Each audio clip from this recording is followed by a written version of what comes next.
بسم اللہ الرحمن الرحیم۔ السلام علیکم ورحمۃ اللہ وبرکاتہ۔ تناول اسلامک اسٹوڈیو سے خوش آمدید۔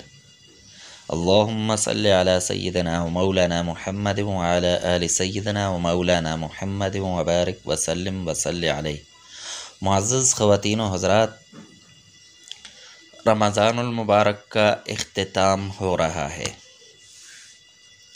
آج 29واں روزہ ہے پاکستان کے اندر، اور دیگر خلیجی ممالک کے اندر آج 30واں روزہ ہے۔ تو ممکن ہے کہ آج پاکستان میں شام کو چاند نظر آ جائے، تو کل عید ہے، تو آج عید کی رات ہے۔ تو دیگر خلیجی مبارک میں ویسے بھی آج 30واں روزہ ہے، تو رات عید کی ہی ہے۔ تو آج ہم عید کی رات کے لیے وظیفہ لے کر حاضر ہوئے ہیں۔ بہت اہم وظیفہ ہے۔ عید کی رات عبادت کرنے کا اللہ تبارک و تعالی نے بہت بڑا اجر رکھا ہے۔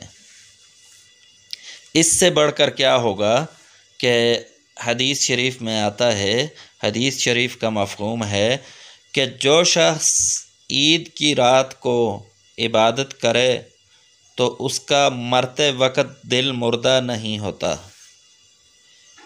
یعنی اسے مرتے وقت کلمہ نصیب ہوتا ہے۔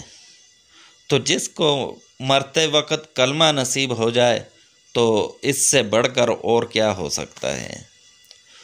تو اب آتے ہیں عمل کی طرف۔ عمل یہ ہے کہ آپ نے چاند دیکھنے کے بعد رات کو کسی بھی وقت 4 رکعت نماز نوافل کی پڑھنی ہے۔ وہ اس طرح پڑھنی ہے کہ 2 رکعت پڑھنی ہے، سلام پھیرا، پھر 2 رکعت پڑھی اور سلام پھیر لیا، اور ہر رکعت میں سورہ فاتحہ کے بعد آخری 10 سورتوں میں کوئی بھی سورت آپ 3 مرتبہ پڑھ لیں۔ اب اس کے بعد آپ نے 11 مرتبہ درود شریف پڑھنا ہے، درود ابراہیمی، اور پھر آپ نے اپنی حاجت کو اللہ تبارک و تعالی کے سامنے پیش کرنا ہے۔ جو بھی حاجت ہے انشاءاللہ گارنٹی ہے، بہت مجرب عمل ہے، جو بھی حاجت ہے وہ انشاءاللہ پوری ہوگی۔ اور حاجت مانگنے کے بعد 11 مرتبہ درود شریف پھر دوبارہ پڑھیں انشاءاللہ۔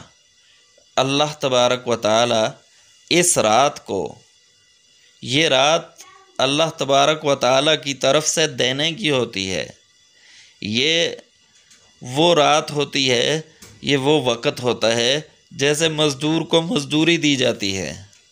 تو اس رات مانگیں، انشاءاللہ آپ کی حاجات پوری ہوں گی۔ کوئی بھی مسئلہ ہے انشاءاللہ وہ مسئلہ ضرور حل ہوگا۔ تو تناول اسلامک اسٹوڈیو سے آج کے لیے اتنا ہی۔ نیکسٹ ویڈیو میں دوبارہ حاضر ہوں گے، تب تک کے لیے اجازت دیجیے۔ اللہ حافظ۔